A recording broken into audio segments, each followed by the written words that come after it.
welcome. I think we are live. Welcome to the Prepared Homestead live stream. And most of you probably already know who I am. Yes, we're live, it looks like.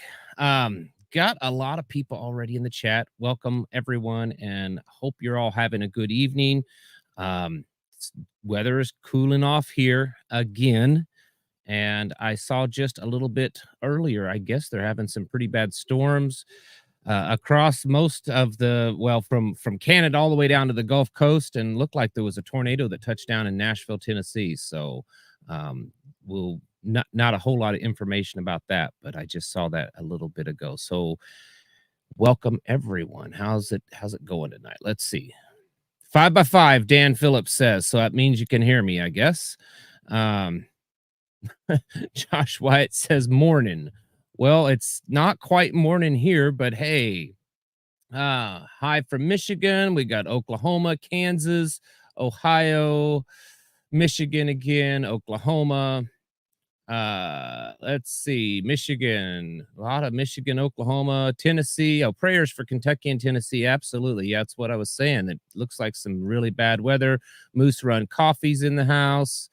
Grandma Ginger, Wyoming, Ohio. Lots of people are starting to pour in. We got Spring, Texas, North Georgia, Northeastern Wisconsin, Willis, Texas, all in the Rumble chat. So heavy rain in Ohio, says Rocco Bucco.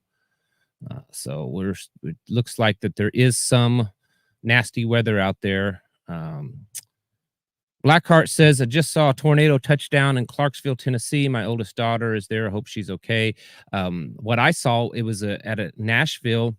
I don't know if it's the same one that they're talking about, but it looked like it hit some kind of gas something. There was a tornado coming through, and then all of a sudden a huge fireball explosion.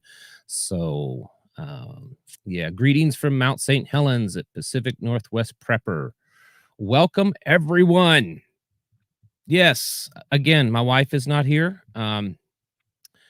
She is still struggling with what she has. So not really a whole lot of specific answers yet, other than she's just trying to eat in a way that it's possibly not contributing to the inflammation in her body.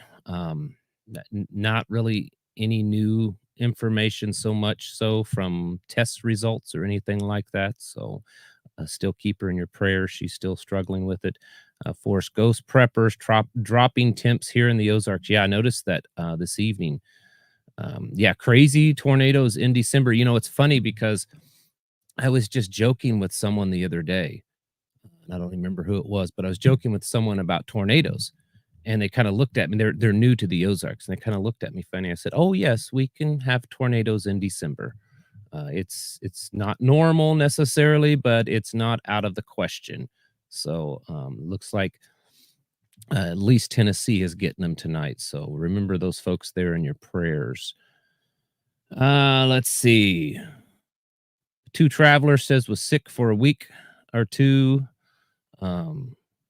Beth Wilton, thank you. Yeah, she needs prayers. It's just it's a frustrating and painful and all of the above. Grandma Ginger said she got 3 to 5 inches of snow. Is that right? Blizzard conditions last night, but ended up getting only 3 to 5 inches when all said and done. Well, we have got nothing on the ground. We were supposed to get potentially some, and they've been calling for this storm front that's moving through east of us. They were warning that we may get some of that, but it doesn't look like we're getting any of that because it's all moved east of us, of course. Well, I do have this. This is the weekly news recap. We'll get into that here in just a minute. A lot of stuff going on, folks, and I don't mean to sound like I don't know, a doomsday, Debbie Downer, but yeah, I think things are getting a little crazy. Well, more than a little crazy. They've been a little crazy for a while, but I think that I wonder sometimes that those of us that are kind of already in the mindset of preparing ourselves for the coming collapse, for whatever it is that's going to be that straw that breaks the camel's back, I'm not so sure that we fully realize um, what it's going to be like, not just for us, but for everyone else that's not prepared, everyone else that's their heads are still in the clouds. They're not even thinking about what could happen, and they're not prepared, and their mind just doesn't work like you and I. You know, they're so into the world and technology and everything that if it all got taken away from them today, yeah, they might lose it. So we'll go over some of the weekly news recap here in just a minute. Girl Carpenter says, miss the crunch. Yes. I'm thinking Monday I'll be back at it again. We've had deer season. Actually had 2 deer seasons here, and it's not number one, it's not safe to go out like that. But I also, a lot of where I sometimes go hiking, there would be deer hunters, and I don't want to disturb them. So I've just held off until it's all over. Oldie is in the house, brother. How is it going? I haven't seen you in a while. I've been missing you in your lady. Let's see. Oh, Northeast Missouri's in the house. Shabbat Shalom. Well, it's over for Shabbat, but not over for Shalom. Miss the crunch too, says Savagely. Yeah, I'll get back at it this week. And we'll get some stuff going. Peculiar Missouri. Such a peculiar place there. Let's see what's going on over here in Rumble. Fort Worth, Texas is in the house. Maine. Someone lived in Hendersonville. Are you referring to Hendersonville, Tennessee? I've lived in Hendersonville, Tennessee.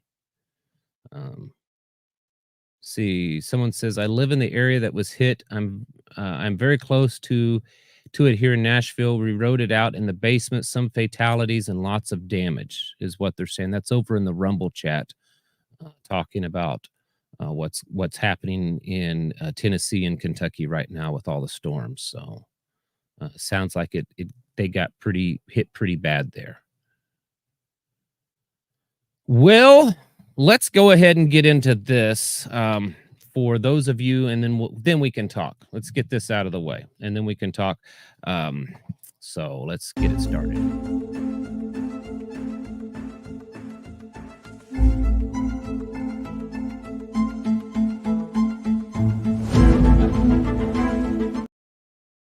All right. This is the weekly news cap. It's from Saturday, a recap. It's from Saturday to Saturday. For those of you that are new, I just try to find things in the news throughout the week that's kind of pertinent to the coming collapse and put it all together in one spot. And then after this live stream, I'll post it on my Twitter or X account. And then also over on Locals, I'll post it there too. Speaking of Twitter, I hear the rumors that Alex Jones, some of you may not care anything about it, but according to what's going on, I guess Alex Jones is coming back to Twitter. So that may get pretty exciting over there again. Not that most of us really care too much about that, but it's the buzz on the internet right now. All right, let's get this started. Number one, we've got, I think, 50 today. Let me see. Yes, 50 items in the news. Number one, inmate that stabbed Derek Chauvin. That's the guy that was convicted of killing George Floyd, if you've forgotten. He stabbed him 22 times. Guess what? He was also an FBI informant. I'm sure it was just a coincidence that it all happened, right? Because we all believe in coincidences so much. Number two, United Kingdom-owned ship was struck by rocket fire while passing through the Red Sea. Mount Merapi in Indonesia erupted, killing 11 hikers. The Houthis, militia in Yemen, launched missiles and drones against the USS Carney in the Red Sea. Iran's foreign minister states that if the war is not stopped, it is likely to expand and deepen. Gaza Health Ministry says over 6,600 children have been killed since the start of the war. They're saying that about 45% of the fatalities that's happened in Gaza are children. Of course, these are their numbers, so who knows if any of it's true. The United States strikes targets in Iraq, killing 5 Iranian-backed members. A 6.9 earthquake strikes the southern Philippines. Gold made a breakout this week and hit a record high of around $21.52 an ounce. John Kerry, yes, remember John Kerry, announces that the United States will stop all new coal plants from being built and work on shutting down existing ones. Yay! Higher heating prices. Great. Israeli forces have entered southern Gaza.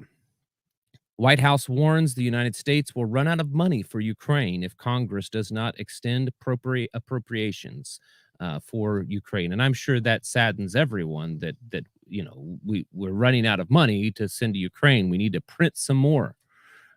We haven't made them enough billionaires over there. I mean, Zelensky probably needs a few more Rolls Royces, so we need to get some stuff over there.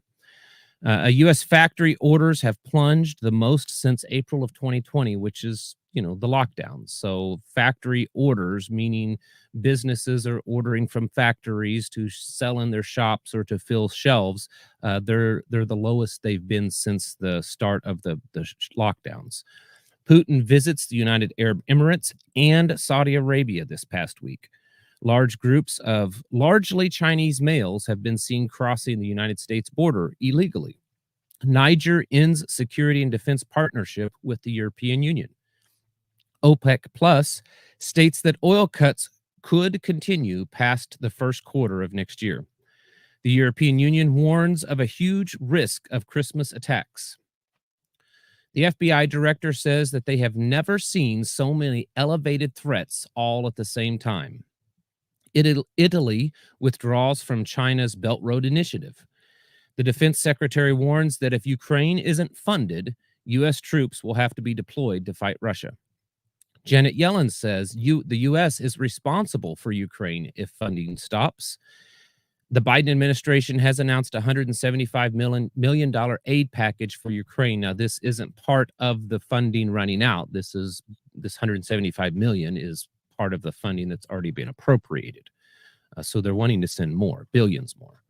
Biden warns that American troops will have to fight Russia if Congress doesn't approve funding.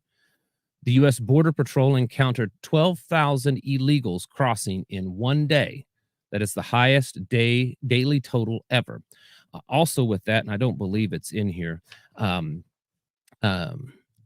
trying to remember now, one of the border crossings in Arizona, and I can't remember which one it was, that this past week they had 14,000 cross at that one place in Arizona in 1 week, which was a record high. So, yeah, a lot of things happening down there. Anthony Blinken says not supporting Ukraine would open Pandora's box for aggression around the world. The Biden administration approves a $4.8 billion student loan forgiveness package for 80,000 people.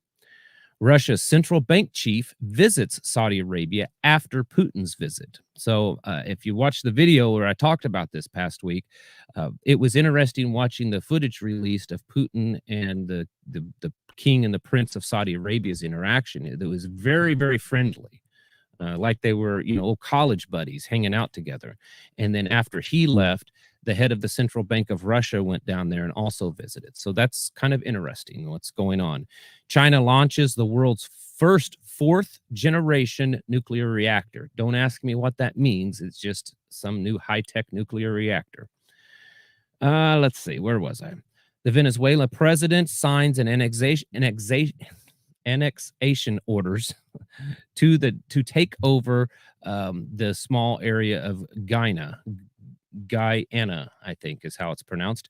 There's been a lot of hostilities involved in that. The United States sends reconnaissance planes over that area also. So we can't protect our own border, but we can send reconnaissance planes to monitor other nations' borders that are in dispute. A research paper published shows unexpected molecular process, and that's a quote. That's what it says in the paper, that there was an unexpected molecular process observed inside the cells of people with an mRNA vaccine. 7.3 earthquakes Strikes Vanuta, probably butchering the pronunciation of that, but that's okay. China has reactivated its nationwide COVID tracking app. New monthly mortgage payments average nearing $3,000 a month. Wow, $3,000 a month for the average mortgage payment on new homes today. A highly contagious virus called the 100-day cough has risen by 250% in the United Kingdom. Hunter Biden faces new federal tax charges. Multiple rockets strike near the U.S. Embassy in Iraq. Massive numbers of illegals crossing into Lukeville, Arizona has been reported. That may be the one I was talking about, but I'm not sure. A truck drives through a Christmas parade in Bakersville, California, injuring several pedestrians. An Arizona sheriff claims that illegals are being given $5,000 Visa cards, cell phones, and plane tickets when they cross the border. Pending home sales drop to lower levels that's seen during the 2008 financial crisis. I said that wrong. To the lowest levels seen since the 2008 financial crisis. So home sales are on the decline. A Chinese spy balloon was detected over Taiwan. China calls for the United Nations ceasefire resolution. Gaza Health Ministry states over 17,000 have been killed since the war has started. The United States approves a new breakthrough in gene editing therapy. The United States is also in talks with Gulf allies on military actions against the Houthis. The United States vetoes a UN Security Council resolution calling for a ceasefire in Gaza. This one you'll find interesting. The CDC director, just yesterday or the day before, recommended that masks be worn during the holidays this year, that we should start wearing those again. And the last one, I threw this out there just because I thought it was a fun number, folks. Since January 1st of 2020, so that's almost 4 years now, the United States debt has increased by $28.2 trillion. $28.2 trillion in debt in just a little under 4 years. That, my friends, is crazy. Well, there you have it. That's the news recap for the week. Yeah, nuts, isn't it? Absolutely crazy that this kind of stuff is happening. Term limits, says Jeff Harris. Put your mask on, sheep, says Brad. That's right. I don't even know if I can say that on YouTube. I mean, who knows? They're kicking people off and demonetizing people left and right. So who knows what's allowed anymore? You kind of have to go with the flow, I guess, is what I figure. So all of this stuff is happening, and what I was saying when I got started is that I think as preppers, we should probably really be thinking about how other people are going to react. I remember many years ago, I say many, it's been 3-4 years ago, probably more longer than that. I was listening to Joe Fox over at Viking Preparedness, and he has said this several times, but I remember the first time he said it, I knew this, but I don't know. It's, how sometimes when you kind of know stuff, you know something, but when someone tells it to you, it just becomes more profound, right? And so that's what I was watching a video of his, and he said, the most dangerous threat or the greatest threat that you will face in an SHTF is really other people. That's really the greatest threat that we're going to face. Other people behaving badly, other people panicking, other people just losing their minds. And we have to realize, I know we know this. I know I'm not telling you anything that you know, but I want us to really think about this. The average American, they are so connected to the system. They're connected to their phones and their Starbucks and their internet and all of this stuff that they're completely oblivious to this idea that things could fall apart. It's not within their thought process. And when things do fall apart, they're not going to know how to react, how to behave, how to take care of themselves. The basic survival instinct has I mean, in a sense, it's been bred out of so many people. Um, they don't even think about defense. They don't even think about how to take care of themselves, um, how to produce food or how to scavenge for things. What's the most logical thing to do when something really bad happens? They're not going to, stay away from dangerous areas. They're most likely going to run to dangerous areas because they think that it's going to be safe for them. And so we really need to be thinking about how crazy people are going to behave when things start to kind of crumble. If there was another pandemic, or if there was some kind of outside attack, if there was some kind of inside terrorist attack, if there was a grid failure, whatever it is, we have to realize that, I think, because of the stress, I mean, just spend a few minutes online. People are absolutely insane. People act absolutely crazy. Like, all bits of sanity seems to be just being drained out of our society. And you throw in panic and starvation and fear and injury or illness and all this kind of stuff. And as much as many of us have joked about it over the years, a zombie apocalypse, that's what it's going to look like, folks. And we really need to be gearing ourselves up for. That's why I push so hard about getting out of these cities. It doesn't mean that living out here in the country, you're perfectly taken care of and you're isolated from all dangers. No, but there's a whole lot less people out here to go crazy, as opposed to living in the middle of the city where you have thousands and thousands and thousands. One neighborhood may have more people living in it than our entire county lives in it here. So that's why yeah, can't we all just get along? Well, that would be nice, but it's never happened before. So unfortunately, I don't expect it to happen. Um, no Facebook diaper for me either, says Blessed Man 23 over in Rumble. Let's see who else is talking. Lots of people are talking, but the Walking Dims, says Brad over on YouTube. Exactly. Oh,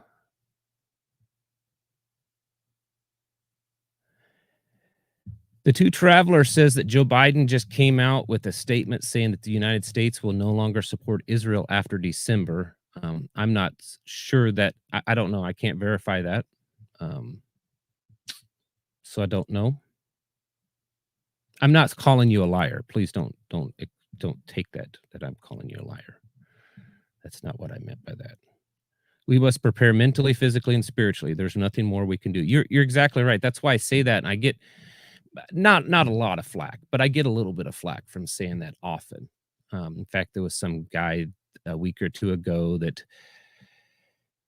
made some statement that if I said that one more time in a video, he was going to unsubscribe. And I was like, well, you might as well unsubscribe. And I don't say it because it's catchy or clichéic or some kind of, it's because it's true. I mean, how much more truthful can it be than saying something, hey, there's Jeremy Betts, and hey, brother, how's it going?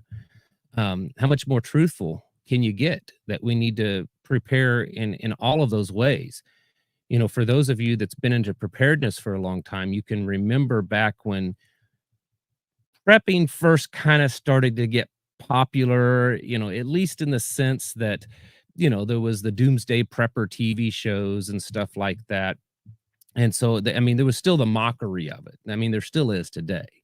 But it became a little bit more towards the surface where it was somewhat normal. But a lot of people were just prepping, and still are today. Their preparedness, only extends to the point that they've got maybe a few weeks worth of food or even a few months worth of food. They're still living a normal life. Like they're just has been interconnected with the system as ever. They're still heavily dependent upon the system.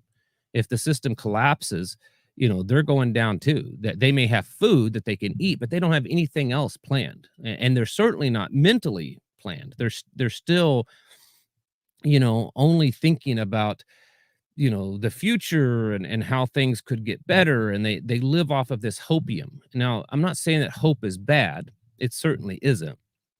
But you need to balance that with a stiff dose of reality. And the reality is that when you look at things that's happening, it's not good. It's not something that you should panic over. It's not something that you should become depressed over. It's just not good. And it should motivate us more than anything to mentally and spiritually also prepare, which means, when things fall apart, you're not in this panic. It's much like someone that's, whether they're in law enforcement or medical, a lot of, especially emergency medical personnel, military personnel, all of those, and other areas, other industries too. Um, they train in a way so that when things get crazy, that kind of natural muscle memory and everything just kicks in, and they're not in this panic, this, like a deer in the headlights, where they're, oh my goodness, they just brought in someone that's been shot. What do I do? They just immediately know how to react. They're not in this, kind of shocked state. And that comes with a lot of training, and not just physical training, but also mental training, that you kind of learn to shut that off so that you can immediately react. And that's going to be a lot of the danger with a lot of people, is that when things go south really fast, um, they're going to just be shocked. They're going to be, freeze like a statue, and they may not become unfrozen for quite a while. And they're going to do dumb things. They're going to react in a panicked way, and that could be very dangerous. And so that's why we need to, when I say mentally prepare, a lot of that is, it's getting yourself mentally in a state that when things fall apart, you're not, you know just losing your mind in a panic because the world just ended. You've already emotionally disconnected from the world and the system and all of that, so that when it falls apart, there's no emotional loss. You've already mourned it. You've already mourned the collapse of America. You've mourned all of that, and you're able to move on. So we've got to be, yeah, denial will consume you, is what someone says. I don't know what my wife's talking about in here, but she looks like she's having a conversation. If anyone didn't notice, my wife is in the chat on YouTube. Um,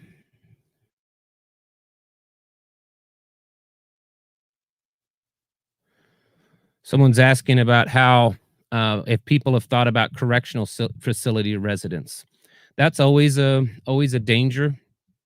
Correctional facility residents, if they get let out of prisons, if things, depending on the type of collapse, that could definitely be a danger. And so that's, yes, that's, if you live in and around, if you're within some kind of walk, um, just because, and this has been my experience in law enforcement, okay, just because someone is a criminal doesn't mean they're a survivalist. Okay, they may have developed certain survival skills because they're in prison, but those don't always um, equate to survival skills out in the world. Okay, and so it's not always going to be like in the movies where, there's a jailbreak and the prisoners run off in the woods and they immediately know how to, build things and live off of the land and live in the woods. The most likely, and this is historically true. If you look at it, at what happens, um, when, criminals break out of prison, they don't typically run that far off in the woods. They may for a short time, and then they'll circle back, and then they go back into civilization. There's really only been a few that I'm aware of, not very many instances where criminals, prisoners have broken out and they've gone off in the woods to just live, just kind of survive off of the land. So if you live out in the woods, it's not like you're going to see a massive influx, most likely. So that's something to be hopeful of. But definitely, yes, there's prisons all over. There's, county jails, state pens, federal pens all over the place. So certainly, certainly be, having some kind of preparation for that defense and so forth. Let's see what else is in the chat. Yeah, druggies will sober up or die. That's the thing, a lot of people that are hooked on drugs, there's going to, and that's let me before I finish that statement. Um, I have said this before, and there's actual data to back up what I'm saying. If you can plan, even if you live out like this, like where we live, because this is part of our plan. I'll tell you this. This is not operational security stuff.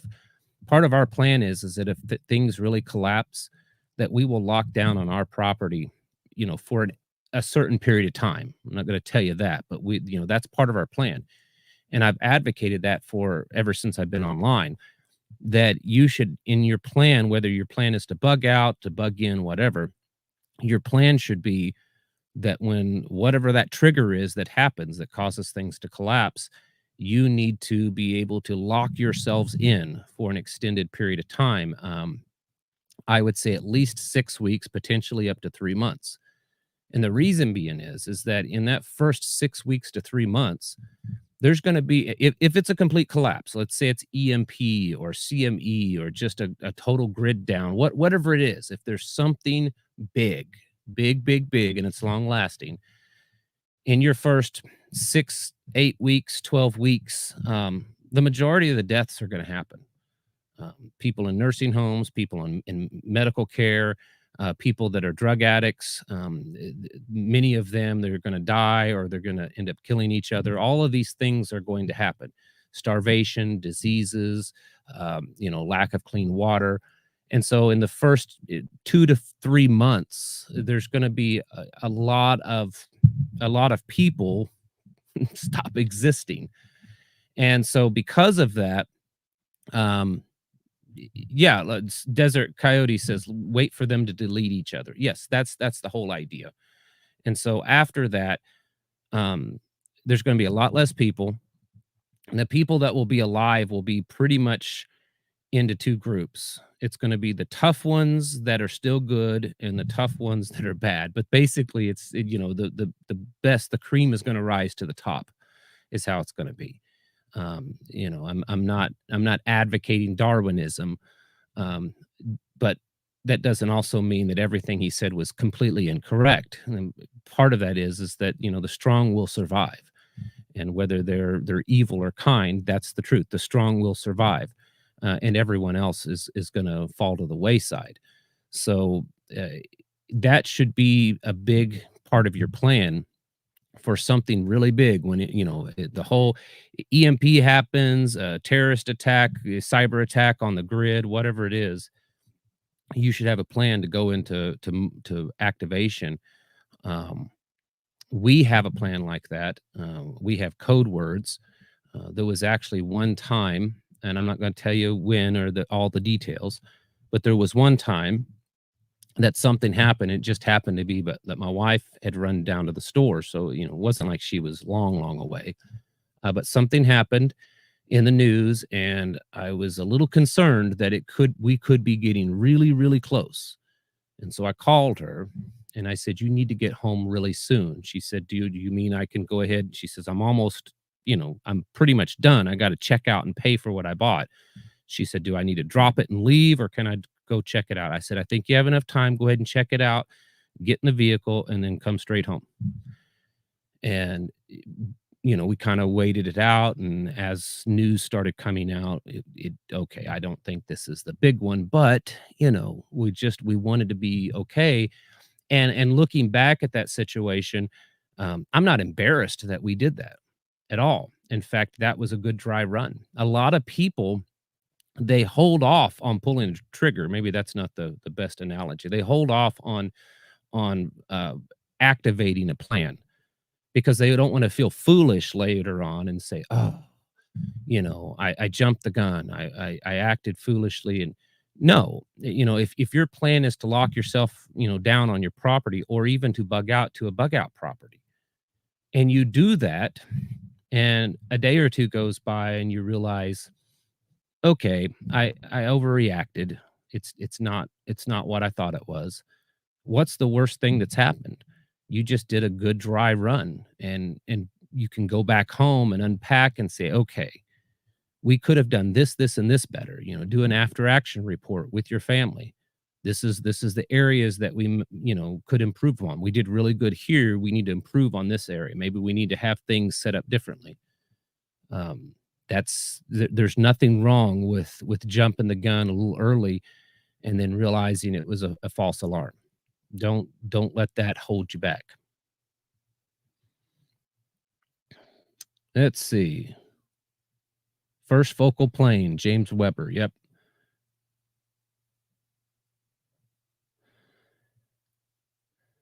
Let's see. Oh, I would rather be wrong 10 times than have to be right once and didn't act. Exactly, oldie. That's exactly what I'm saying. It's better to have, 10 false starts than a no start at all. So, Grandma Ginger, thank you very much. She says, everyone be sure to smash the like button. Also, I don't mention it often, but you probably, if you're watching my videos, you should probably check and see if you're subscribed. If you're meaning to be subscribed, it's possible that you have been unsubscribed. It's been happening a lot. I know Pinball was talking about it the other day. Several other preppers channels, or just channels that are not not favored by YouTube, ones that they're wanting to censor, are reporting that they're seeing a lot of unsubscribing, and a lot of people are saying, "Hey, I didn't unsubscribe, but now I'm not subscribed to you." So I would definitely check your, whether it's me or anyone else that you regularly listen to. You may be unsubscribed. Tenacious Tortoise is in the house over on Rumble. That's one of my buddies. He's a good one. Uh, just another redneck says it's better to overreact than to not act in that case. Yes, that's exactly it. Blessed Man 23, my goodness, he's the one that's in Nashville. He's saying 6 fatalities confirmed so far in Nashville and surrounding areas. Prayers appreciated. I'm sure there will be more. Definitely tonight, folks. Please remember those folks there in Nashville. That's technically my hometown. I never lived there, but I was born in a hospital there. So I guess you could say, I mean, that's where I was born. I have no family there, but certainly remember the people in the Nashville, Tennessee area in your prayers. Sounds like it's a lot worse than maybe what was first expected. And that's not an area that gets a lot of tornadic activity. So the folks there really probably are less prepared. But if you've noticed, I remember reading about this. Yes, some big storms, Hickory, Duwa. Yes, there was some major storms this evening in Kentucky and Nashville, Tennessee area. And it looks like 6 fatalities so far have been confirmed. There was some video of tornadoes there in Nashville. But there was a tornado in Nashville. I saw it just before I came on the air here live.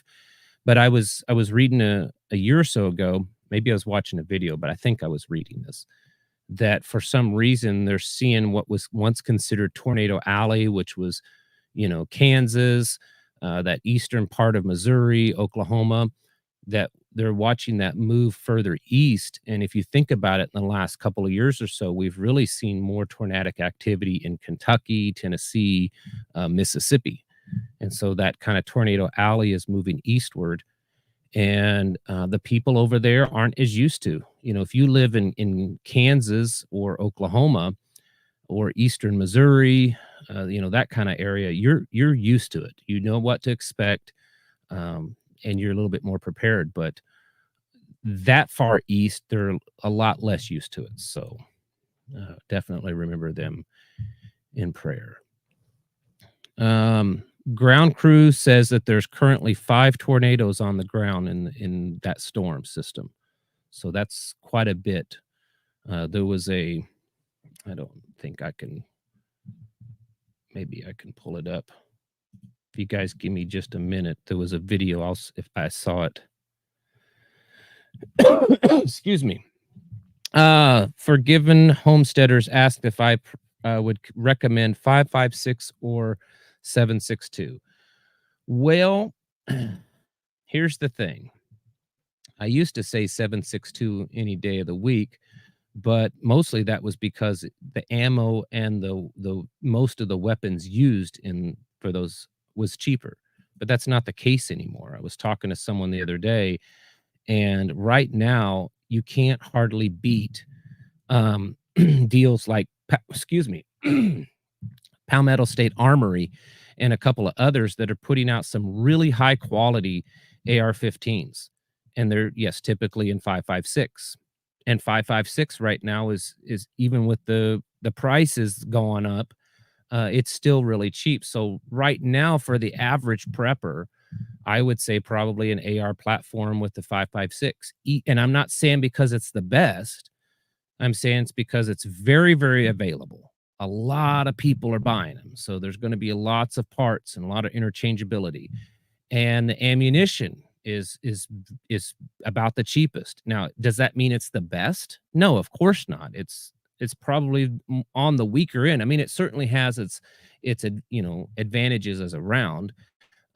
like for longer range and accuracy versus the 7.62 by 39, but you can get some good ammunition for the 5.56 if you're really interested. And so um I would I'd almost have to default to that now. I like, a lot of the AK platforms and stuff like that, but it's just hard to. And then you get into like the 308, the 7.62 by 51, and the 6.5 Creedmoor and stuff. All great things, have certain that, but they're those rifles aren't going to be for everyone. Okay. They're heavier, they're more long range, they're more expensive, the ammunition's more expensive.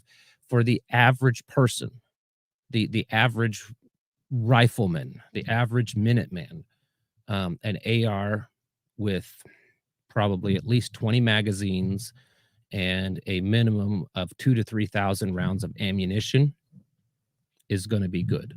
And I know that some of you are going to say, "Oh no, you need more than this. You need that or that."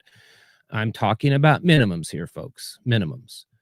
I think that that's probably going to be good enough. I'm going to show you this video, if I can make it work. So give me just a second here. Let's see if I can share my screen.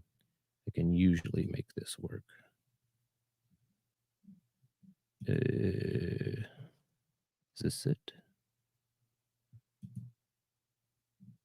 Yes. Okay. I'm going to share this video. And this is that tornado, one of the tornadoes,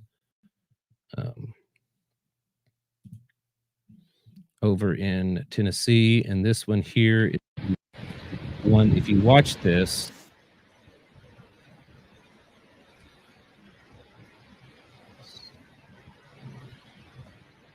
it will hit, I guess, some kind of gas pipe or container. Watch this here in just a second. There we go. Oh, shit. Oh, sorry. I guess it's got some bad words. I apologize for that, folks. I am sorry. But yeah, that's one of them. Let's see if I can find the other one. Yeah, here's another one.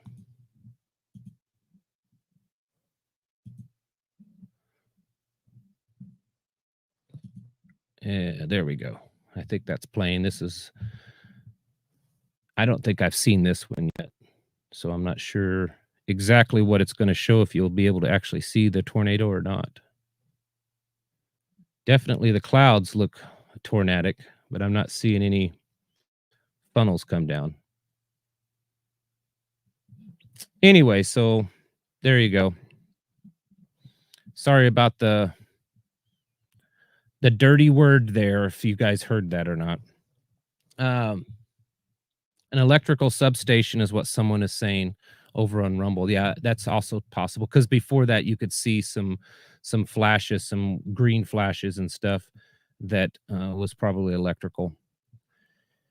James Weber is saying, yeah, 308's a buck a round, and 223 is 30 cents a round. I've even seen it as low as 24, 25 cents here lately. So again, going back to the ammo and the gun stuff, I don't want to belabor it too long.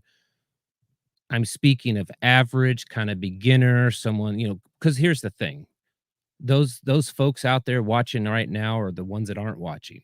that don't fall into that average beginner category. They already know what they're doing, right? So for someone to ask that, that means that they're just kind of figuring out what firearm to have for defensive purposes. And honestly, right now, you are not going to be able to beat one of these new AR-15s from, like Palmetto State Armory. When they run them on sale, and they're solid, good quality. They're not a high speed, fancy Gucci kind of firearm, but they are good, solid weapons.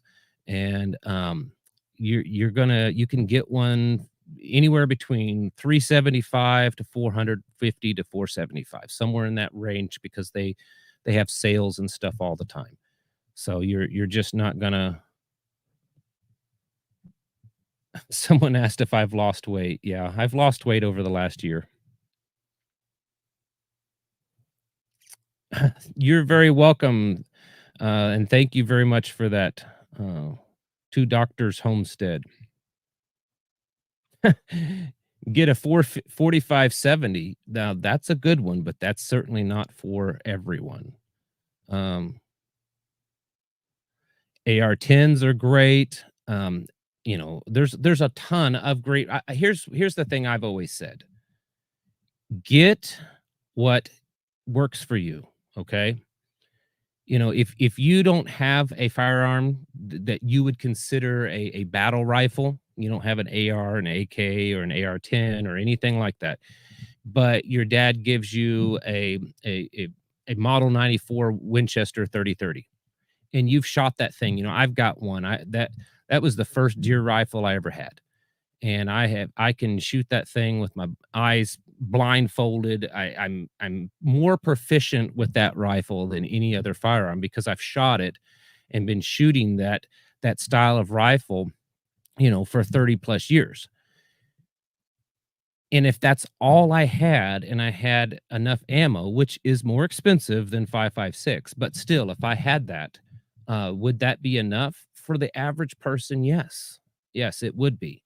I'm not saying that that's all you should have, but you know, use what you have and what you're comfortable with and what you're proficient with. And are there better handguns than others? Of course there are. It's like saying, are there better cars than some other cars? Of course there are. Some cars are not that great, but they still serve a purpose, right? If you go out and buy a cheap car right now, not even brand new, but just a cheaper and one of them little compact economy cars, are they as great as a big SUV? No, but will they get you to work and back? Sure, they will. And so it's the same thing with firearms. Yes, it's the rifleman, not the rifle. Don't worry so much about what kind of high speed gear you have or some kind of fancy rifle or the very best pistol or anything like that. Right now, if the only pistol you have um, is a 380, Ruger, okay, that's not necessarily what I would carry. But if that's all you have and that's all you can afford, then become proficient with that. At least learn how to use it and the mechanics of firing a pistol properly. Okay. Same thing with the rifle. If all you have is an old SKS, then learn to use it properly and then work on upgrading as you can. Shot placement, yes. And so I'm not one of these. Yes, now old EP, he brings up a different thing. If you're part of a group, you should strive to have uniform calibers in a group. So if you're out there lone wolfing it, it's not as important, but you should also consider pickups, meaning that, if things really fall apart, what's the likelihood, if you've got some kind of off the wall rifle cartridge or a pistol, what's the odds of finding that, where someone has perished and their stuff is there or, whatever it is, versus a common round like either a 9mm or 45 or, 5.56. But if you're part of a group, you're part of a tribe, a community, whatever, you should strive to have a certain uniformity. That's why they do it in the military. Okay. Even in law enforcement, a lot of police agencies have, some are more strict than others, but most police agencies have fairly strict guidelines on what you can carry. And part of that is the uniformity. You know, if you as a tribe, um, you're actually out there trying to defend your tribe, something bad happens, and you're in that kind of Minuteman defense mode, and everyone's carrying different rifles and different calibers, and someone runs out of ammunition. Well, too bad for him, right? But if everyone's running AR-15s and 5.56, and this guy, you know, runs out of ammo quick, you know, you can say, "Oh, here, you know, toss him an extra mag," because it just makes more sense. But a I've never been a kind of gun snob in the sense that it has to be a certain brand or certain anything. I mean, Paul Thompson says he loves SKSs, and if your tribe says that, "Hey, we want to all run SKSs," go for it. Absolutely go for it. There's nothing wrong with that, I don't believe. Uh, Quick Conquest says stick with rounds that are chambered in NATO. You that again, that makes sense. Um, but if you go with something else with a 7.62 by 39 and you're willing to stock up on it, it's not as available because of the, you know, the importation bans on Russian ammo. But at one point in time, and I know that there's still many people out there that have massive stockpiles of wolf ammo. Massive stockpiles. You don't have to raise your hand and say anything in the chat because none of us need to know that. But I know for a fact there are some people out there that that I have run into over the years that it's pretty shocking how much old 7.62 by 39 they have stockpiled because it used to be really cheap.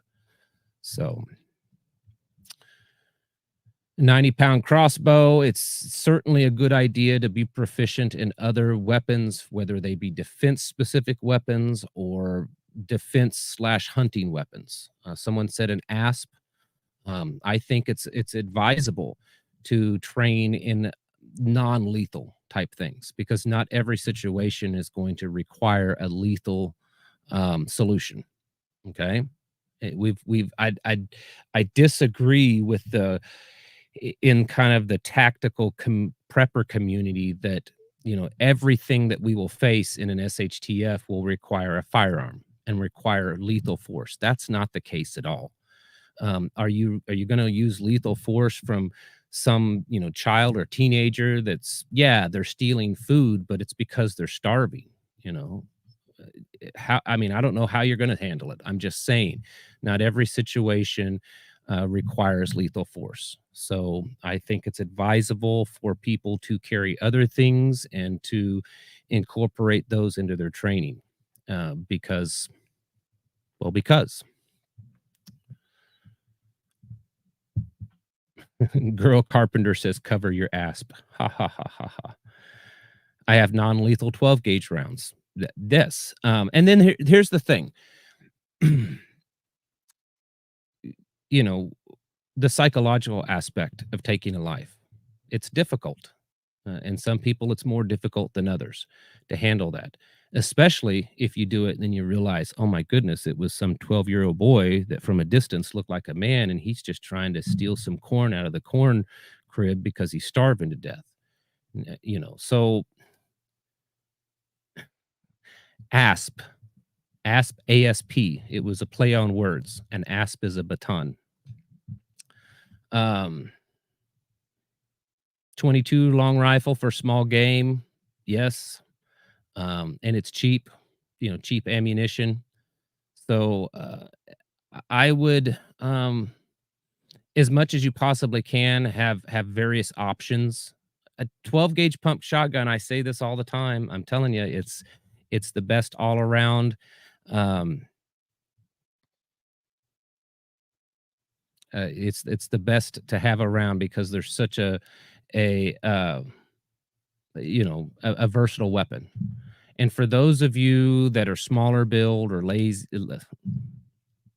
I Freudian slip there. Smaller build or ladies and are worried that a 12 gauge shotgun kicks too much if you've never shot one before. They do have a kick, but you can get lighter loaded rounds to where they don't kick as bad. And I mean, There's so much versatility there, and I have seen 12 gauge shotguns be abused heavily, and they still function. So, not saying that they're impermeable to being broken, but they will take a pretty good beating before they really break apart, especially if you've got a Remington or a Mossberg or a 20 gauge. 12 is more common, but Josh Wyatt says a Tech 9. You gonna hold it like this off to the side?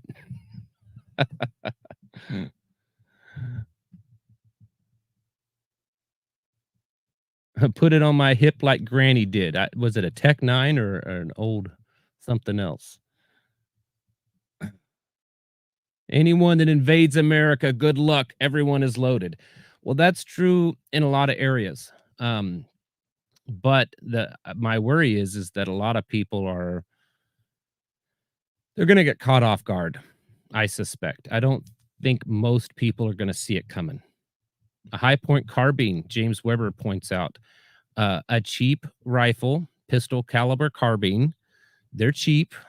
They're not the prettiest things, but they actually function quite well. And the high point carbine, everyone makes fun of them, but you can sometimes pick them up for under $200, $150 sometimes if they're used. And a really good, you know, a good rifle. They hold up. Yeah, my wife, she loves shotguns. She's a 12 gauge shotgun girl. That's her choice is to grab that. Diana Case asks about 410. Um, 410 is more for small game. You can get double and triple up buckshot. You can get slugs. So it can work, but I wouldn't. I mean, if that's all you have, that's all you have. But that wouldn't be my primary choice. I've seen too many ballistics gel tests that a 410 doesn't turn out too well. Now, if you've got a 410 that you can shoot a 45 long Colt in, that's a little bit better. But also, yeah, 410 ammo is hard to find anymore, and it's crazy expensive. So, I mean, if you have a 410 and that's all you have, and as long as it doesn't have sentimental value to it, it may be better to try to trade it off for something different because 410 ammo it's expensive and it's hard to find. Holy P's talking about his wife and frag grenades. And I could see your wife doing that. I know her, so she'd be that type. Uh, James Weber says an electric bike with a trailer and an 8 millimeter. Bicycles are a good thing to have. Don't discount it. Speaking of all, see, now we're going into all the prepper gear stuff. I have been working a little bit more on stocking the construction commercial camper shell thingy on the truck. Um, I, it's a process, okay? It's not going to happen overnight, but I will be maybe this week. I don't know because I was holding off to where I got a few things that I want to eventually get to do another video. But I may make a video and just show you what it is. Mostly, all I've done is just pull things out and put it in there. But maybe I'll give you some ideas of what I'm planning on doing. But I think it's a yes, I did wash it. James asked if I washed it. I actually washed the truck the other day. In 4 years, I think that's the second time that truck has been washed. So I did wash the truck and washed the cap and everything. So it looks clean now.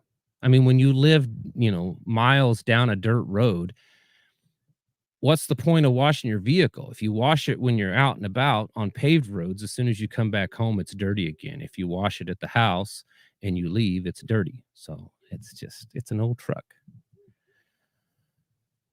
January. Yes, we are having a meeting the last Sunday of January. So, if you are regulars coming to our meeting, it's the last Sunday of January. Someone says Let's see here. I thought I lost my place here. February 20th. I don't know, Snowman. I don't know what February 20th is. 22 birdshot.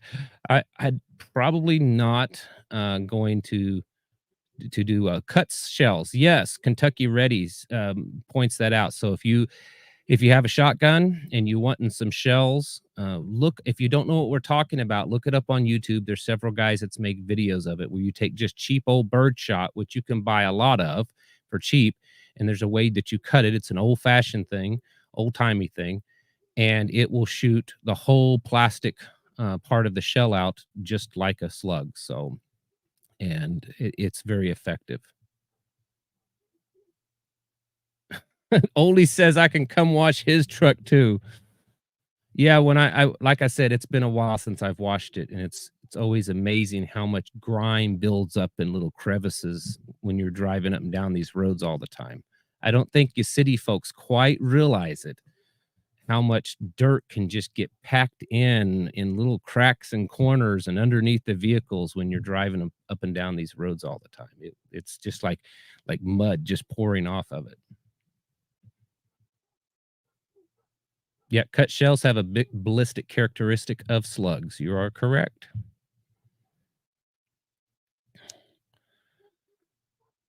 Handheld reloader for 12 gauge. Yeah, they're easy to reload. So if you want to reload 12 gauge, that's very easy. Uh, Reloading 12. In fact, you don't need anything fancy. I mean, it's not that you need anything fancy to do any reloading, but yeah, oh, someone at said a solar independent utility systems manual, which is a book that you can look up on Amazon. Um, said about solar panels on the truck. I'm planning on putting a solar panel or two up there because what I'm doing, my goal is, well, that that topper. I mean, if you remember, if you watch the video, it has lights in it. I want to add more because I don't think they're going to be as bright as I want them. But it has lights already. It's already wired from the factory, and it's made to be wired into your truck system. And so I'm not going to do that. I'm going to do a completely separate system with a solar panel and battery and power inverter and all that, and run all the 12 volt off of that, and then also put a power inverter in there so that I can have 120 volt when I need it. So, but yeah, that is part of the. You want fairy lights? My wife is asking. I don't even know what fairy lights are. Yeah, the truck's actually white. Because here's the funny thing, because when I put the truck capper on, it's white and the truck is white. And I was like, man, that's two different shades of white. Like that truck topper is a lot brighter, a lot whiter white. Like it's more of a blue white than the truck. But actually, it was just the truck was so dirty. That's all it was. Oh, that's natural camouflage, right? I just drive around. 80% of the driving we do anymore, I think, is on dirt roads. It seems like that way, anyways. And so, just that's natural camouflage. I was talking to a neighbor the other day, and they were laughing about that, and they said, "Well, don't knock too much dirt and rust off your truck. It'll fall apart. That's all that holds it together." And I think that's true.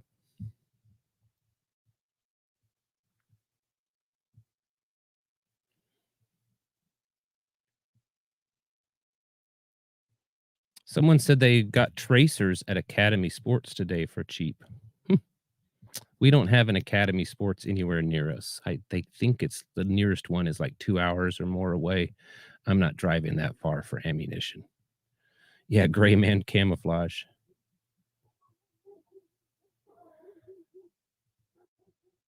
Jerry cans, propane, Coleman stove, blankets, bug out bag.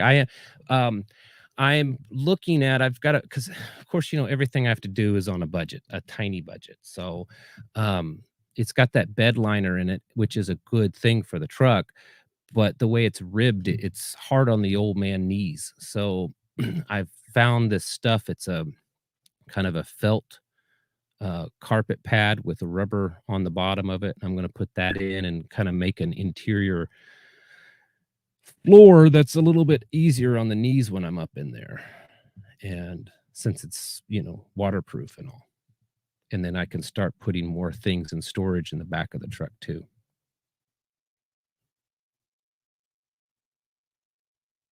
Purposeful camo for her farm vehicle. Yep.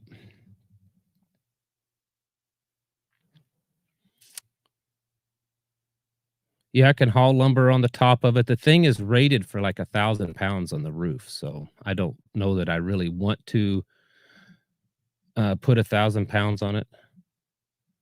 Kim Johnson says that Rolla has an Academy Sports. I did not know that. I don't venture into Rolla very much. I thought the nearest one was like Springfield. I didn't know that. Rolla is closer to me than Springfield. Still a ways away just to go to get ammo, but that is closer. Yeah, I could get some gun mounts on the truck too. I am considering, because he's in the chat, James Weber. I've been talking to him about rigging up a repeater antenna pole that can, when the vehicle's not being driven, of course, could be erected, excuse me, on the top of that camper shell thing, the truck topper. So yeah, that's off of Kings Highway in Rolla. Well, next time I go to Rolla, I may have to go check it out because I didn't even know that. And I feel silly, but I don't go to Rolla that much. I don't venture around there too much. Well, folks, I'm going to get off of here. I think Pinball will be on doing his live stream here in a few minutes. I don't know, but he usually does. He usually does jump in here at about 8:30 or so. No, I don't have a winch on the truck yet, but I do have like I've got recovery straps and ropes and stuff like that, and rings and everything to do that. I don't have a winch though, and that's something that I eventually want to do is get a bumper that I could put a winch on it, but it's money, and that's not don't have that yet. Oh, pinball's already started. All right, well, I'm gonna go get off of here because I don't like to overlap him too much if I can avoid it, because I know we share a lot of similar viewers, not all, but similar. So, folks, you are amazing. Thanks for stopping by tonight and chatting, and just seeing if there was anything last minute to say. All right. Who's Pinball Preparedness? He's just another YouTuber. Ranger J was asking. I know a lot of people like to watch both of us, and I think he's on right now. All right, folks. Remember the folks in Nashville in your prayers. Remember my wife's still in your prayers. She's still struggling with her hives and really knows no more about it. We've been to the doctor several times, and so I think we're just gonna do our best to ride this out. Thank you all tonight. Keep prepping mentally, physically, and spiritually. Thanks for watching, and I'll catch you all in the next video.